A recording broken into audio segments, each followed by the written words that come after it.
thought we would go through some of our Christmas Advent books. Every year, we wrap up a bunch of Christmas books. We have a lot of Christmas books. And the kids, we just wrap them in tissue paper. This one year we put stickers on them so we knew what day to open them. And we would read a Christmas picture book every day leading up until Christmas. And I thought I'd share with you some of our favorites. So, December 1st, if you're going through this, maybe you want to go through this before Christmas rolls around, and it might give you some ideas of what to put in your stack. December 1st, we opened a story about a young Tommy Bailey who learns what's really important in life. Can you guess what book it is? It is It's a Wonderful Life for kids.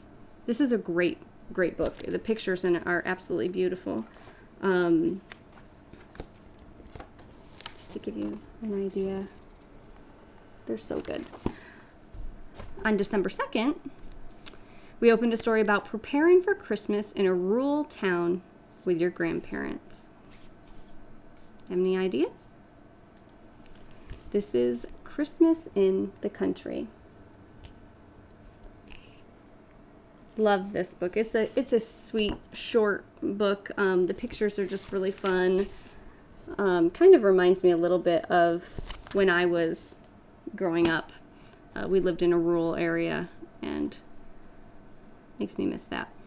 December 3rd, this is my one daughter's most favorite Christmas book. It's about a Christmas tree that is shared by many forest friends, each taking a small piece. Do you know what book it is? Mr. Willoughby's Christmas Tree. Very cute. He has a tree, and it's too tall, so he chops off the top and throws it out, and then the next person comes along and takes that tree, but it's too tall. They chop off the top, throw it out, and so on and so on and so forth until they get to the end of the book, which I won't give away the ending. It's really sweet. Okay.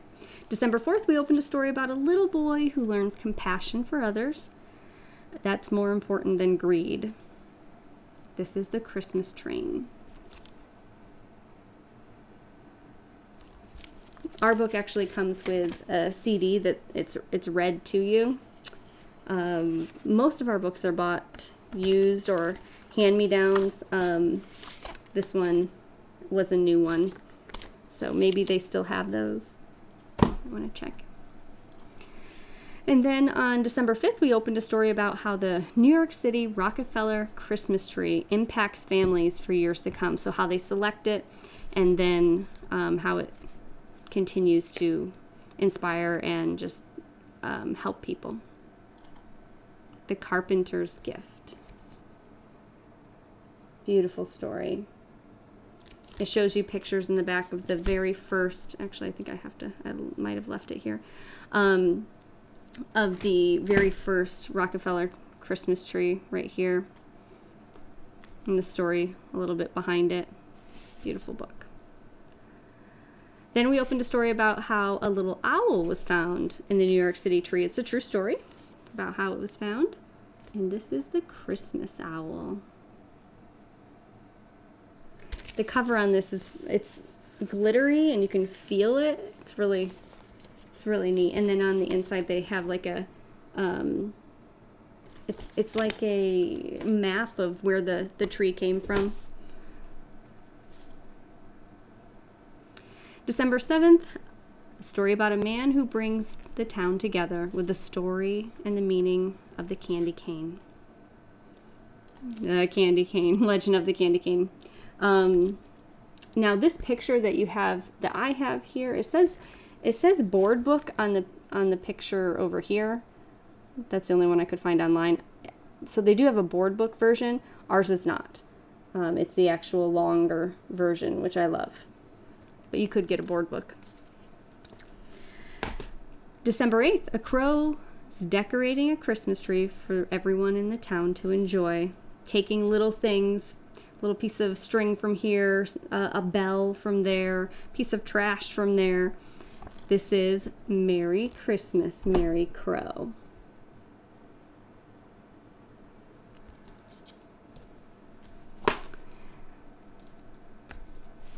And then December 9th, we opened a story about how a simple Christmas cookie can touch someone's life.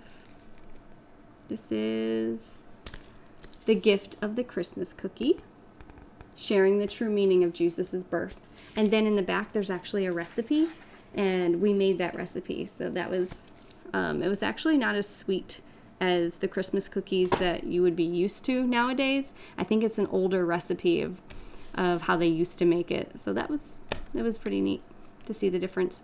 December 10th, we opened a story about the history behind the Christmas tree. I just love Tommy De Paola, or De Paola, however you want to say it. I just always loved his drawings. Very sweet. And it's all about the history. Martin Luther, in Germany, talking about how he had a tree and the different kinds of lights on trees throughout throughout history. One of them talks about bubble lights. I don't know if any of you had bubble lights on your tree or your grandparents did. You'd have to flick them a little bit, like until they warmed up enough so the bubble would go up. Loved those. Then December 11th, we opened a story about the New York City, it's not the New York City Rockefeller Christmas tree, but it's about Christmas, and there's no snow in the actual real Christmas time. So there is no snow, was no snow on Christmas Eve. It just walks you through the birth of Christ, but explaining that it actually wasn't in December. There was no snow then, it was spring or something like that, summer. The next book is one of my favorites. All of your boys, if you have boys, young boys, 8 to 12 years old, will absolutely love this book. It's about the Christmas truth during World War I. It's a true story. It is Shooting at the Stars, the Christmas truth of truce of 1914. So it starts as a letter that this young man writes home to his parents about fighting in this horrible war, and they're cold and they're hungry and just doesn't seem to be going their way. They don't know how long they're going to be stuck there, and it's Christmas. All of a sudden they see little lights popping up on the German side, and it's little Christmas trees. They didn't know how they got these trees, but the Germans had all these trees lined up, and they were singing Silent Night and kind of mocking the other soldiers and saying, where are your Christmas trees? Come on. And so once they pop their heads up and they kind of come together and they meet and they shake hands, they walk across the lines and they shake hands. They spend the entire day, Christmas Day. They were just shooting at each other moments before, for months, and they spend the day burying the soldiers and then playing games together, kick the can, and taking pictures with one another, trading bits and pieces of different things that they had, a helmet, a belt buckle, just really enjoying it. And that's until, of course, their captain comes back and says, you're all being traitors, and I expect tomorrow you be shooting again. But it was just such a beautiful, lasting sense of peace between all of them. So, such a good book. December 13th, we opened a story a little bit more lighthearted. A curious little mouse learns the meaning of Christmas, gets to hear the birth story of Jesus from the family. Here we go. Mortimer's Christmas Manger. One of the very first books I ever had for my kiddos. It's been loved for years. Then I do not have this book with me. We wrapped it up this year. So these are books from last year in the order that we did them. This one is still wrapped. A Family of Bears Searching for Their Perfect Christmas Tree. The Berenstain Bears Christmas Tree. I have the first edition version, and I will tell you the new version of this is not the same. They leave some of the things out. So if you can find a used copy somewhere of that first edition, it's from the 80s. It's definitely worth it. I think it's like 76 pages or something like that. It's really long. It's all in rhyme. It's really funny. Then we have a bearded seaside sailor who needs help to save his land from a grumpy old neighbor who tries to take it. Cranberry Christmas. They also have Cranberry Thanksgiving, Cranberry Halloween. I can't remember the other. There's another one as well. Then this one is a farming family in the late 1800s who survives a Christmas blizzard. Beautiful illustrations, hand-drawn illustrations in this. Beautiful storyline. It is Apple Tree Christmas. I love this book. My girls love this book. Again, this one is wrapped up still. December 17th, The Unlikely Path That Leads Two People Back Together. This is The Christmas Tapestry, Patricia Polacco. Such a great story. You wouldn't expect these two paths to come back together. This young boy, he's disheartened. He hates the fact that they had to move. They moved to a new town, and his father's a pastor, and the church gets like a hole in the wall because of rain and ice and snow, and so they hang up this tapestry. It's just a beautiful knitted like rug type of thing, and invite this old woman that they meet in town who is spending Christmas alone to their Christmas Eve service. And when she gets there and she sees the tapestry, she recognizes that she made that tapestry ages ago. And then you get to hear her story of her history, and I won't give the rest away, but it's a great book. It's a longer read, but it's worth it. Then this one is great. My husband loves this one. It's a hilarious way that a family tries to save money for their Christmas celebration. The Money Will Save. About a family. This mother, they're poorer, and she sends her husband to the market to buy just 1 egg or 2 eggs and like a pound of flour or something like that. And she says, that's, just buy that, nothing else. He comes back and he brings a baby turkey. And she's like, you foolish man, what are you doing? And he says, oh, but wait, think about the money we'll save. We can just feed it our scraps. It can live in the kitchen in a box, and then we'll have it for Christmas dinner. It'll be wonderful. And over time, obviously, it gets bigger. It gets stinkier. It gets louder. It gets messier. It eats more. So they keep moving it from room to room and place to place in their flat. And when the time finally comes that they can eat this bird, Dad says, okay, I'm going to take it tomorrow, and our troubles will be over to harvest it or whatever. And the children are like, what? We can't eat the bird. We can't eat Alfred. That's like eating a friend. So they end up giving the bird away to somebody living in their flat. Anyway, it's hilarious. Such a good story. There's more details in it. It's worth the buy. So December 19th, we opened a story about how Christmas trees are planted and cared for. So it's a story, but there's a lot of good info. It's the Christmas Farm. It looks like this. I actually didn't know that it takes, like 10 years for a tree to grow 81 inches. 10 years. I had no idea. So it talks about the history of that in the back, the science behind all of that in the back. But the illustrations and the story are wonderful. December 20th, there's a widowed, lonely man who's befriended by a young boy and his mother. This is The Christmas Miracle of Jonathan Toomey. We have not opened that yet. They actually have a movie. If you can get the movie, it's just as good. It's wonderful. It's a short movie on this. And our book actually has a CD with it, so I think James Earl Jones reads it to you. Okay. The next one is Celebrating Christmas with a Fun Family Tradition. This is Night Tree.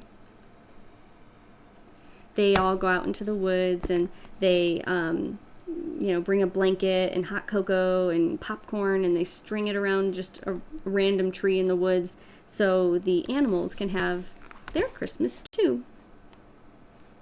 That's their night tree, and they sing carols. And then on December 22nd, we opened a book about I keep writing this, New York City Rockefeller Christmas tree. No, we didn't. I might not have finished all of my slides. But anyway, this is about a camel, his first Christmas. This is Humphrey's first Christmas. If you've read Humphrey's first, I think it's first Easter, or first Palm Sunday, it's from the same series. Again, beautiful illustrations and kind of a funny story, but at the end, very touching about how he uses the blanket off his back to swaddle the baby Jesus. And so good. Okay, December 23rd. This story is about a little girl, sorry, forget that's there, who shows compassion on a street peddler. This is great joy. My cover looks different. I think this is the newest cover. I think this one's more beautiful, but that's just me. But Kate DiCamillo wrote this book. It's about this little girl. She feels sorry for this street peddler that she sees every day outside in the winter in the cold, and she asked her mom, where do they go at night? And her mother's like, I don't know, and somewhere, everyone goes somewhere. And then she watches one evening, and they don't. They sleep on the street, and it just touches the little girl so much that the next day she goes up to the man and she invites him to her Christmas pageant at her church. And lo and behold, he shows up and gets to be friends with everyone and her mom, and just, again, very sweet. On the 24th, we open a book that's an Icelandic tradition celebrated on Christmas Eve. That's what it's about. And Jólabókaflóð, I think that's how I say it. That's the tradition. This is the Christmas book flood. Or Jólabókaflóð. I think that's how I say it. So every Christmas Eve in the morning, actually, the kids will come out and I'll have bags of books for them, new books for them, new to them books. They're not brand new, obviously, all of them, but new to them books. And we spend the day or the afternoon before guests arrive or later on, reading our books, eating chocolate, drinking hot chocolate. It's just a really fun tradition that the kids look forward to every year, probably more so than Christmas Day with all the presents. They can't wait to get their books. And then this book is my favorite, and that's why I have to open it every December 25th. On Christmas morning, there's this man is remembering when he was a boy and remembering his father and the perfect Christmas morning gift that he was able to give his father. And this is Christmas Day in the morning. It is so touching. I cry every year that I read this picture book. I try not to, but I can't help it. It's just so good. So this is just a overshot of all the books.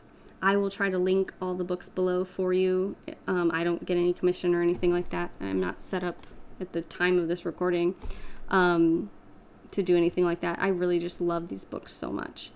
So I hope you have a Merry Christmas, and hope that you'll choose a couple of these to incorporate either for your Jólabókaflóð or just your own Christmas book Advent countdown. And if you needed just somebody to suggest one book, I would say if you have a boy, Shooting at the Stars, that would be great. That they kind of like war and fighting and just true stories, that would be really good. A mom or a dad, this is the best Christmas Day in the morning. A little kid ages, 6 to 9. 6 to 10 is Mr. Willoughby's Christmas Tree, maybe even younger than that. Those are some of the best ones, I think. So Merry Christmas, and see you in the next video.